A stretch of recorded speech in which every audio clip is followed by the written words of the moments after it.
సృష్టికి కారణం కోరిక అంటే ఏం లేదు, ఒక సంకల్పం. సృష్టి ఉంటే బాగుంటుంది అని ఒక శూన్యంగా, అది ఏమీ లేని ఖాళీ ప్రదేశంలో ఉన్నటువంటి ఒక శక్తికి ఒక ఆలోచన వస్తే, అది అంటే ఇట్లుంటే ఉంటే బాగుంటుంది, అలా ఉంటే బాగుంటుంది అనేటువంటి ఒక ఆలోచనతోటి సృష్టి వ్యక్తమైంది అంటారు. అంటే ఏంటి, సృష్టి లేదు, ఉన్నట్టు కనపడుతున్నది, అది మాయ అని భగవతత్వానికి సంబంధించింది అంటారు.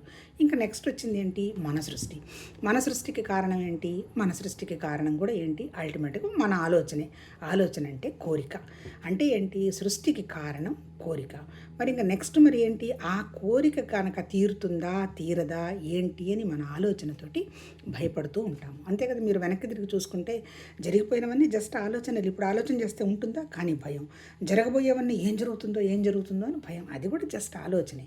మరి ఈ భయాన్ని ఎట్లా పోగొట్టుకోవాలి, ఆలోచనతోనే పోగొట్టుకోవాలి, అంతే.